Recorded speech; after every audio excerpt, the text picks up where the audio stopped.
for joining me for the Plant Yourself podcast. I'm your host, Howie Jacobson.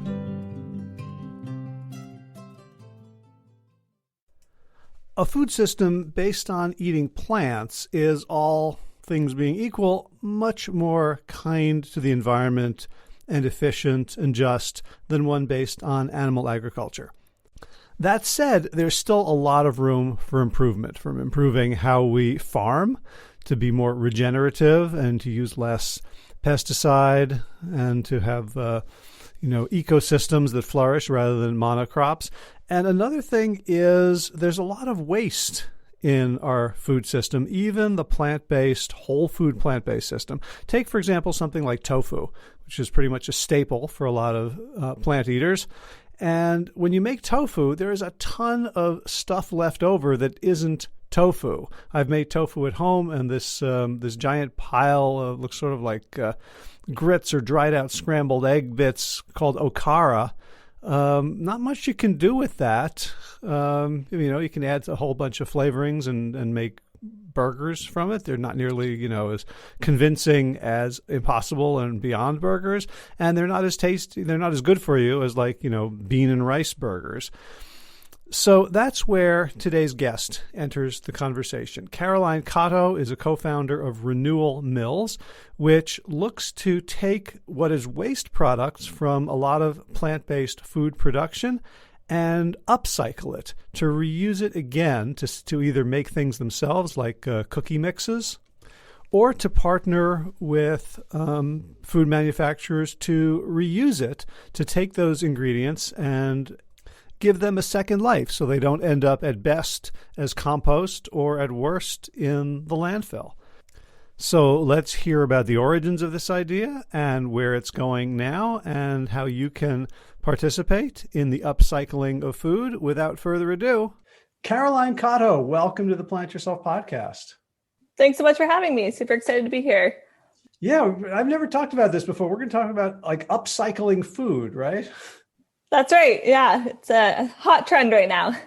Yeah, and I had never heard of it until I came across your company. Why don't you tell us about Renewal Mill and the basics of what you do?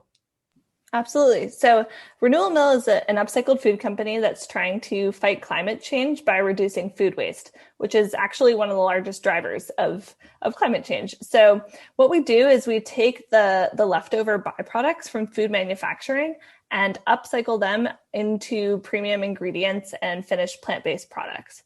So what that looks like in practice is we're taking the pulps, the nutritious pulps left over when you make plant-based milk, like soy milk and oat milk, and dehydrating it and milling it into high fiber, high protein, gluten-free flours. And then we use those flours in a line of vegan baking mixes and ready-to-eat cookies. Gotcha. So let's unpack the first statement, which is food waste is one of the biggest contributors to climate change. Can you draw the line for us? Yeah. So when you waste food, you waste all of the resources that went into growing that food. So that's the water, the land, the fertilizers, and that's a pretty significant amount of resource waste. And then on the back end, when we waste food and it ends up in a landfill, it releases harmful greenhouse gases into the environment. And so the statistic right now is that about 30% of food globally goes to waste. And in the US, that's closer to 40%. And if we were to count up all of the greenhouse gas emissions emitted from food waste, it would be like the third largest emitter of greenhouse gases behind only China and the US.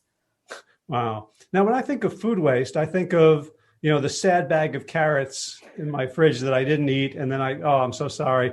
I don't think of a byproduct of something else.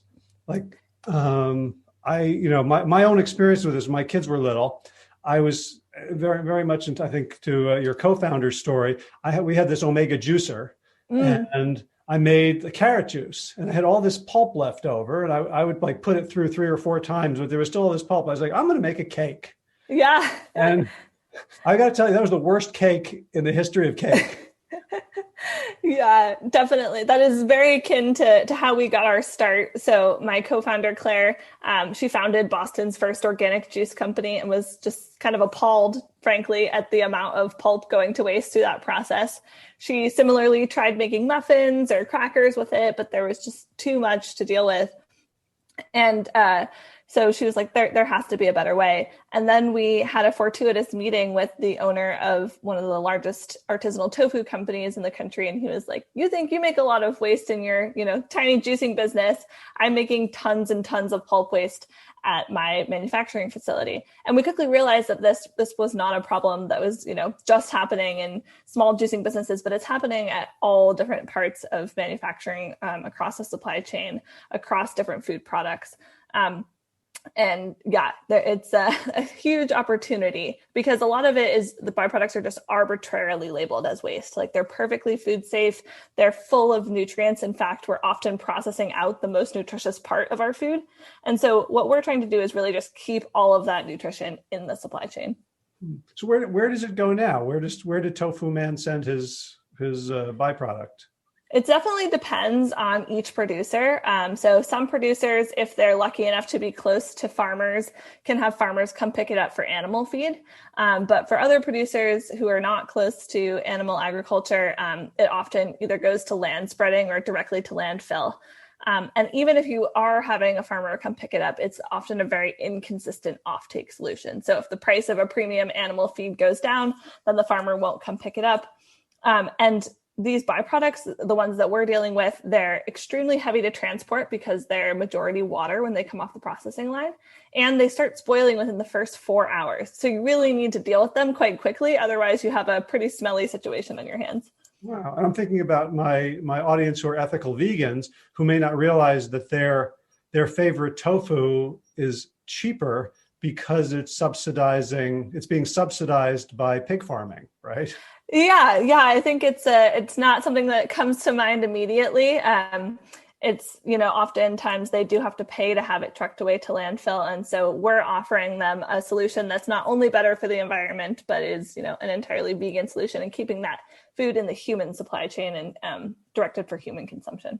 Right. I mean, I would think, like when I think about, I don't know anything about it, but I think like, the meat factory, like where did like dog food or sausage or the things that are sort of the, the bottom feeders of our meat-based supply chain, the people have been doing this for a long time. It's not a new idea to take a less than premium part of a food and then turn it into something else.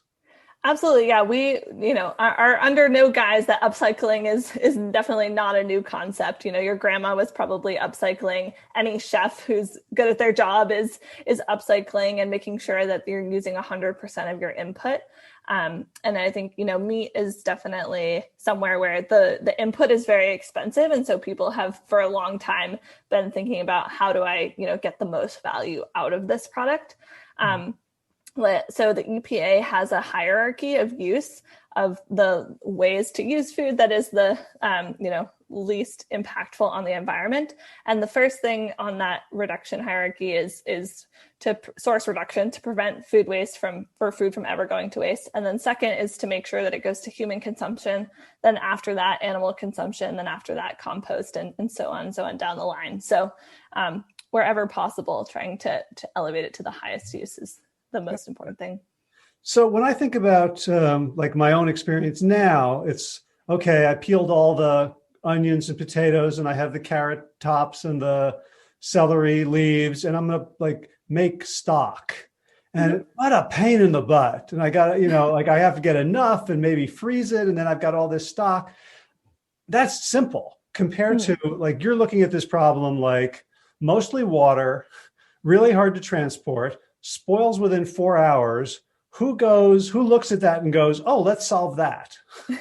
Yeah, I mean, it's a huge headache for manufacturers, right? Like our first partner was using a significant portion of their factory floor space to house byproducts before disposal.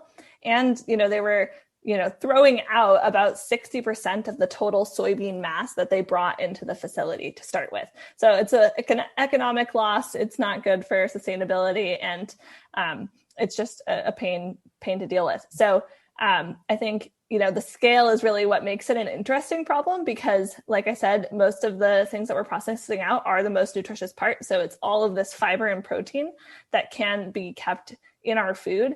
It's also, from a food safety perspective, there's nothing wrong with it. So what we do to kind of try to mitigate those challenges is reduce the time it comes off of the processing line to the time that it's shelf stable. So we're immediately dehydrating it and milling it so that we're able to kind of reduce that overall volume by taking out the water, and then immediately turn it into an ingredient that has like an 18-month shelf life. So are you like installing machinery in the processing plants of your partners? That's correct. Yeah. So we're using a co-location model to avoid having to transport these products to a centralized processing facility, because we want to avoid that carbon footprint. And the co-location model allows us to do this. So as soon as it comes off the processing line, it immediately gets turned into the upcycled ingredient. Mm-hmm. And are you working with like lots of different like artisanal tofu manufacturers, or like the big ones? I don't know, Eden or White was it, White Oak or? Yeah, we started with tofu producers. So we have currently one tofu producer in Oakland, Hodo Foods, and then we work with a soy milk producer actually in Minnesota.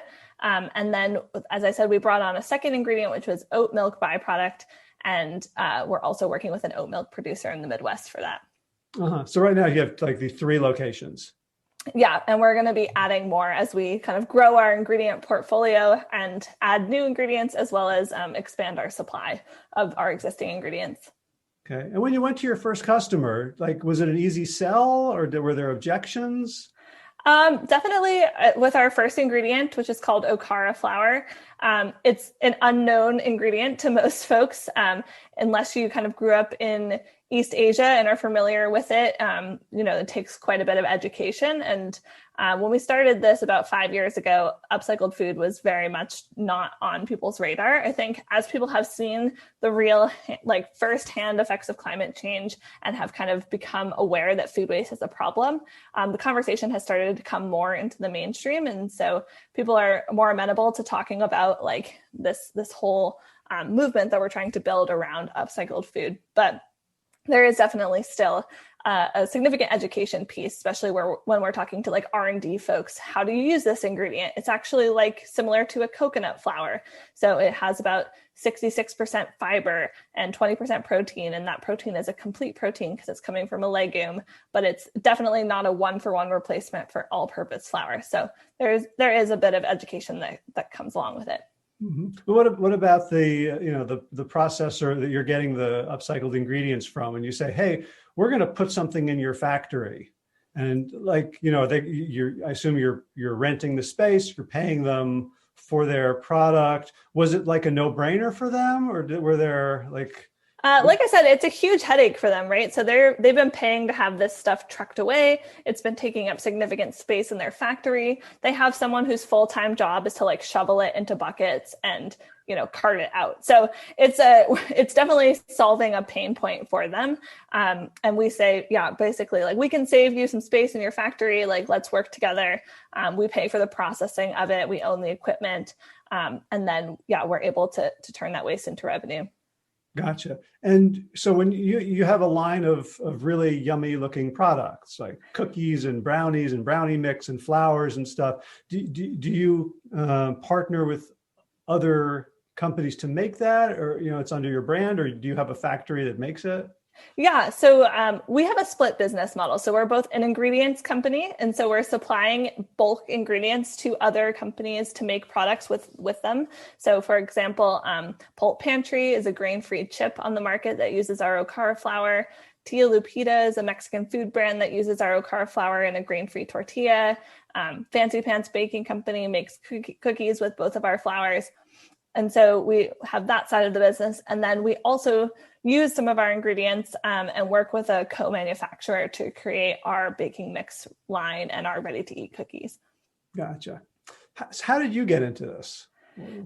I've kind of always joked that I was destined to be in food. My last name means cooked in Italian, and I'm from a town called Sandwich, Massachusetts. And I just have always really loved to cook and to eat and been fascinated by food. My early career was spent more on the nutrition side of food. So really looking at food deserts in Washington, D.C. and malnutrition in Cambodia.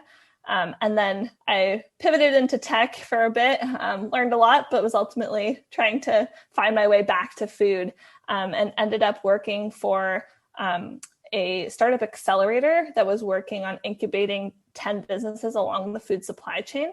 And it was being sponsored by Cargill, which is one of the largest ingredients companies in the world. And it was there that I met my co-founder and kind of heard about her firsthand experience in food waste, and combined that with my sort of passion for nutrition and finding ways to keep affordable nutrition in the supply chain. And it was kind of a natural fit. And also, as an avid outdoors woman, really care about climate change and the impact that food has as a lever on that. It's interesting to hear about Cargill, because like my thought would be like they're the bad guys. Yeah, they definitely are investing in a lot of new technologies, new plant-based solutions. They invested in one of the largest pea protein companies in the world. So they know that the world is changing and that we have to find more plant-based solutions, that we have to find more, climate-friendly alternatives. And so they, for the last this will be the fourth year they're sponsoring this startup accelerator in Minnesota to really look at all of these different technologies and solutions. Mm-hmm. So when you're looking at the outputs, your dehydrated flours of various kinds, where do you turn for inspiration as to what to turn them into? Is it like these old Asian traditions? Is it the last 15 years of the gluten-free movement? Yeah, it's a little bit of everything. We're really lucky to have on our team a 5-time James Beard Award winner, Alice Medrich, who specializes in alternative flours and chocolate. And so her last James Beard Award winning cookbook was on flavor flours and like how do you take gluten-free flours and make them the hero of different products. And so she's really helped us explore how to use these ingredients in novel ways. Because we're a plant-based company, all of our products are 100% plant-based, and that's really important to us. And so, we definitely, look at East Asian traditions, see what they're doing, draw inspiration from there, but also try to really look critically at the market and see the gaps that are missing and how we can fill them. Okay. So I noticed on, I think it was on your Instagram account, there was a picture of one of the investors, a woman, I can't remember her name off the top of my head, but you got some investment from this incubator with help from Cargill, individual investors. They want their money back, right? Do you feel any sort of tension between like, you're writing about we are removing more plastic than we're causing. We're transporting things dry to lower down our carbon footprint. It seems like you have a bottom line that encompasses far more than an economic bottom line. Is there tension there? I think, investors, the ones that we want on our team, really share that vision and mission of sustainability and like a triple bottom line approach of like, it's not just about making money, it's about leaving the world better than we found it. And so we have like one of our earliest investors is a vegan investment fund out of Europe called Beyond Impact. We have a bunch of angel investors that all really share that mission as well. So I think, there's no real tension there. People who are investing us understand that this is, we're trying to transform the food system, and that's really the goal here. And if we make some money along the way, great, but we have a larger mission to attend to. Gotcha. Are you still in the investment process with, Series B or whatever?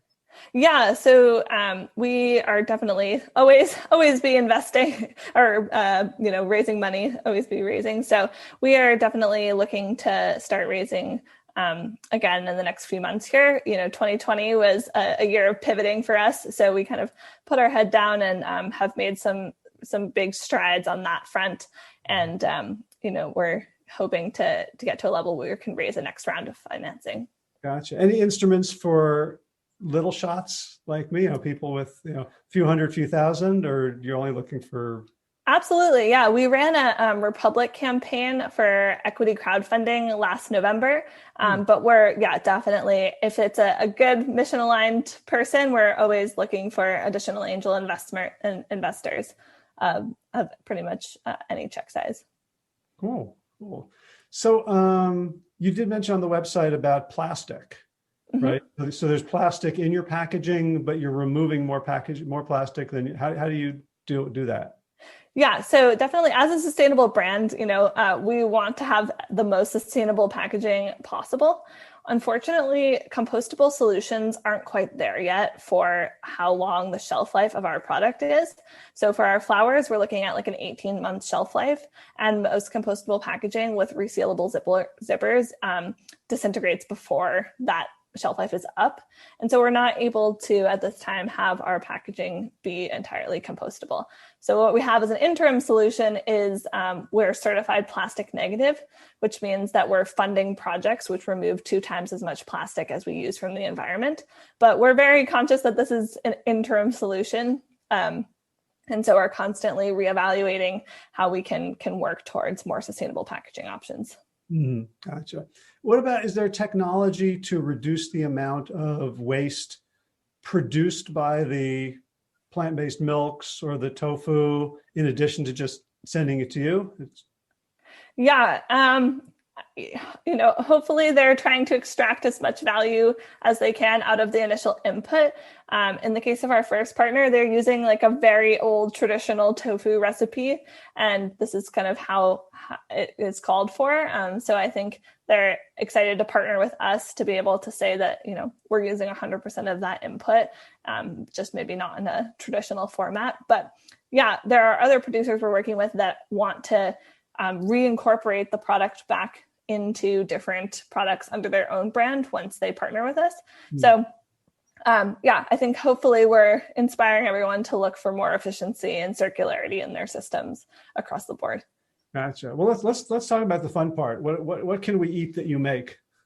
Yeah, so like I said, we have a line of just add oil and water, vegan, gluten-free baking mixes. So we have a dark chocolate brownie, which features our okara flour, a sugar cookie, which also features the okara flour, and an oat chocolate chip cookie mix, which features the oat milk flour from the oat milk byproduct. We have a line of ready-to-eat cookies, so a soft-baked chocolate chip okara cookie, and we're just about to add a second SKU there, so a peanut butter flavor, and that's a double pack cookie. And then if you're an adventurous home baker, we have the pure flours and then a cup for cup gluten-free baking flour that you can kind of use in place of all-purpose flour in your favorite recipe. And where are they available? On our website at renewalmill.com. And then our primary markets are California and New York right now for brick and mortar stores, but we're also on a number of e-commerce platforms. So we're on Thrive Market, Imperfect Foods, Amazon, Good Eggs, Fresh Direct, most of the main ones there. Gotcha. Are you aiming for Whole Foods or supermarket chains? Yeah, so we're in Whole Foods in Northern California, hoping to expand to more Whole Food regions soon.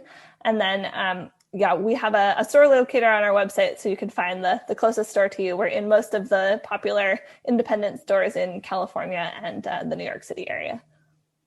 Gotcha. So where do you see your company in 5 years? Like I said, we have this split model. So we're really hoping to be the industry's go-to supplier for upcycled ingredients. So we're hoping to add more upcycled ingredients to our portfolio in the coming years. We're already investigating sort of like spent grains from beverage processing and other like nut and seed cakes from cold pressed oil processing as potential alternative next ingredients. And then we also hope to grow our retail presence and brand so that we're kind of the first option we reach for in the baking aisle, the most sustainable option on shelf.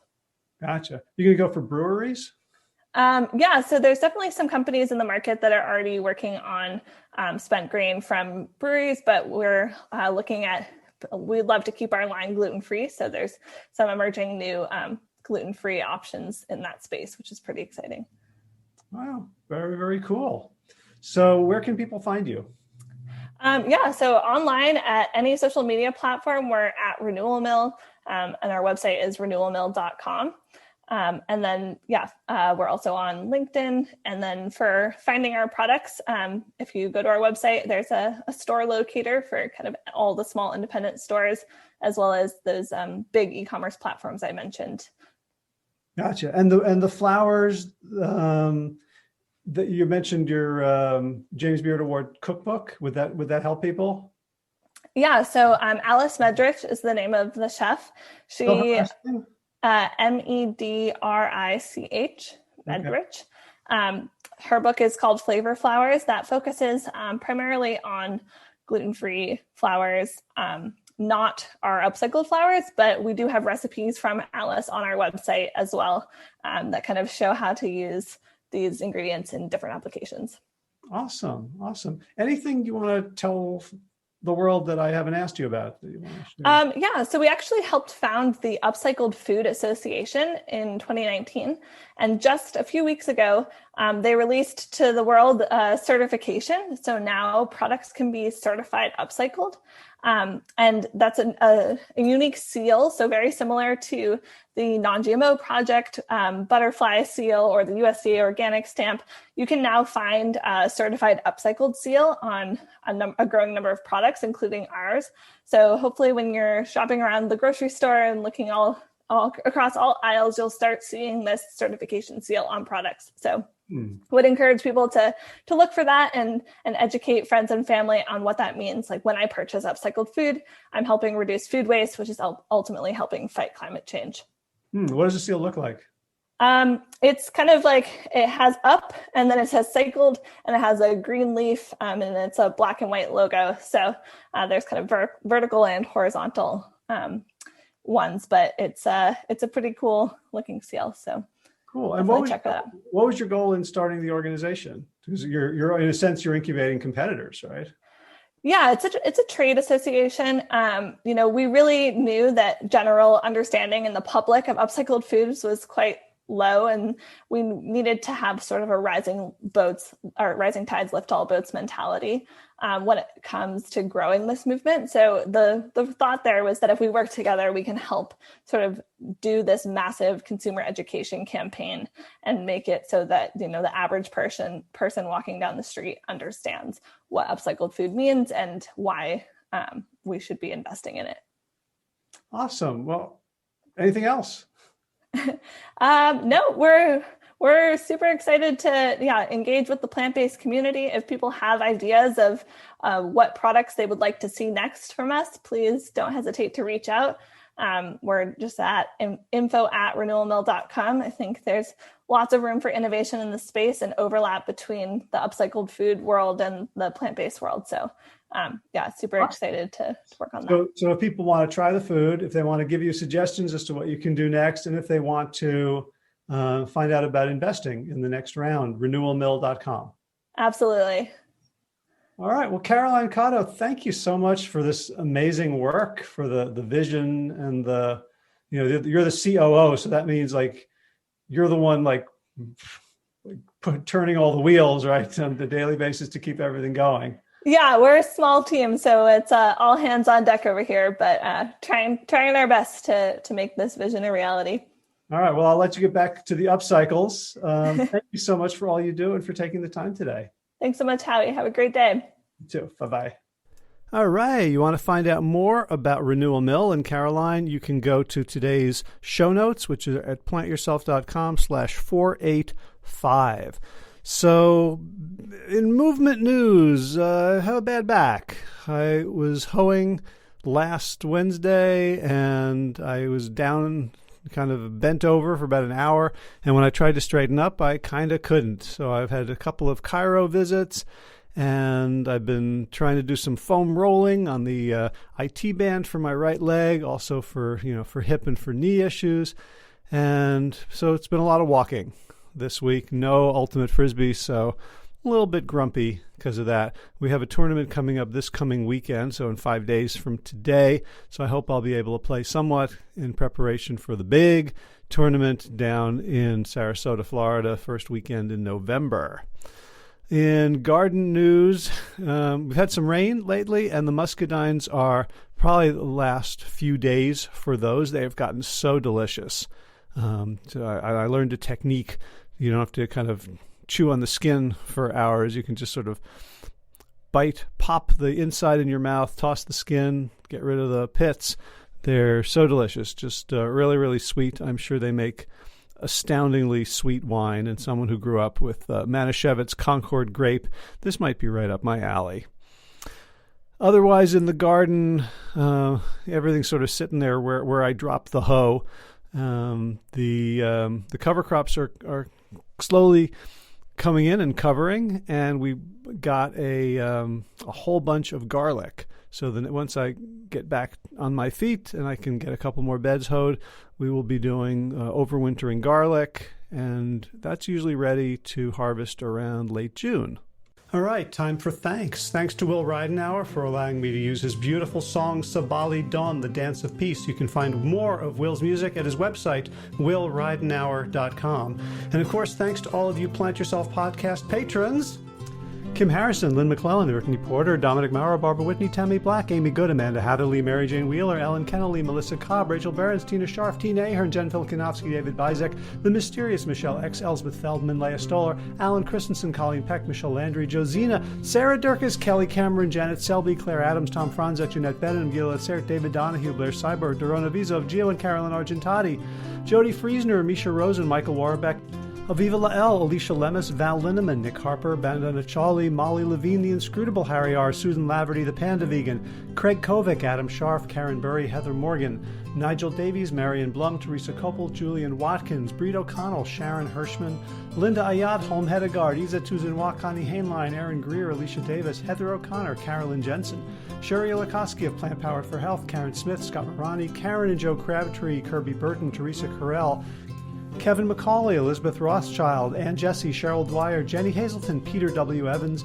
Dennis Bird, Darby Kelly, Lori Fanny, Linnea Lundquist, Emily Iconelli, Levy Wallach, Rosamund McAtee, Dan Picorni, Stephen Leenan, Patty DiMartino, Mike and Donna Kartz, Deanne Bishop, Bilberry Elf, Marjorie Lewis, Tricia Adams, Nancy Sheldon, Lindsay Bayshore, Gunmarie Hagan, Tracy Gullidge, Laura Heaton, Meg from Mama Says, Stacey Stokes, Ben Savage, Michael Kay, David Hughes, Connie Rogers, Claire England, Sally Robertson, Paranganchi, Amy Daly, Brian Tourville, Mark Jeffrey Johnson, Josie Dempsey, Karen Schmidt, Pamela Hayden, Emily Perryman, Allison Corbett, Richard Stone, Lauren Vaught of Edible Musings, Aaron Hasty, Sean Owen, Sagar Naik, Erica Piedra, Danielle Roberts, Michael Lushton, Sarah Johnson, Catherine Floyd, for your generous support of the podcast. That's it for now. As always, be well, my friends.